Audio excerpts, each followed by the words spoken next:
आणि यानंतर बातमी बदलापूरमधून। बदलापूर लैंगिक अत्याचार प्रकरणातील आरोपी उदय कोतवाल, तुषार आपटेला थोड्याच वेळात कोर्टात हजर केलं जाणार आहे।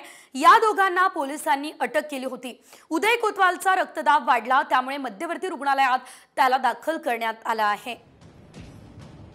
अधिकची अपडेट या संदर्भात घेऊयात आमच्या प्रतिनिधी रुपाली बडवे यांच्याकडून। रुपाली, आपण बघतोय हे दोन्ही जण गेल्या साधारणतः 1 महिन्यापासून फरार होते, मात्र आता पोलिसांच्या ताब्यात आहे। काय नेमकी सविस्तर अपडेट या संदर्भात मिळतेय?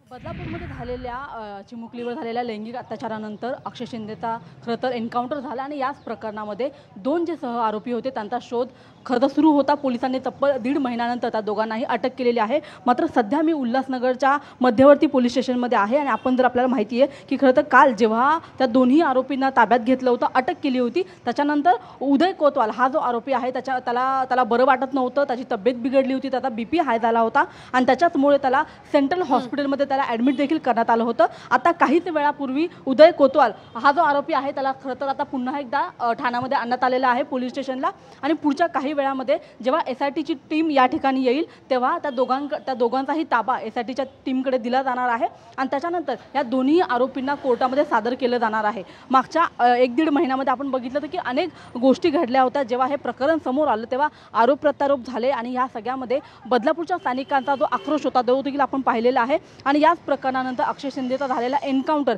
याच्यावरून उपस्थित झालेले अनेक प्रश्न याच्यावरती आपण पाहिलं तर कोर्टाने ओढलेले ताशेरे। तर या सगळ्या प्रकरणामध्ये आता हे जे 2 सह आरोपी आहेत त्या दोन्ही आरोपींना घेऊन म्हणजे आपटे असेल आणि कोतवाल असेल या दोन्ही आरोपींना आज खरं तर काहीच वेळामध्ये कोर्टामध्ये सादर केलं जाणार आहे कल्याणच्या आणि त्याच्यानंतर कोर्टाकडून काय नेमका सुनावणी होते, काय निकाल दिला जातो हे पाहणं अतिशय महत्त्वाचं आहे। कारण की मागच्या जवळपास 1.5 महिन्यापासून हे दोन्ही जे आरोपी होते ते फरार होते, पोलिसांना त्यांना शोधण्यामध्ये यश येत नव्हतं। त्या दोघांनीही जामिनासाठी अर्ज सुद्धा केलेला होता आणि याच प्रकरणी आता कोर्टाने देखील सुनावलेलं होतं आणि त्याच्यानंतर रुपाली या संदर्भात अधिकची अपडेट पुढे देखील घेत राहू। तुर्तास धन्यवाद।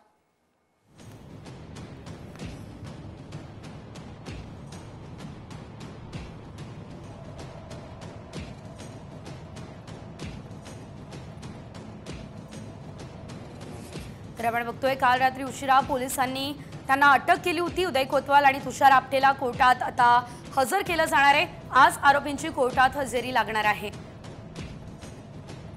गेल्या साधारणतः 1.5 महिन्यांपासून हे दोन्ही जण फरार होते, मात्र या संपूर्ण प्रकरणात आता या दोन्ही आरोपींना अटक करण्यात आलेली आहे आणि आज कोर्टात त्यांना हजर केलं जाणार आहे।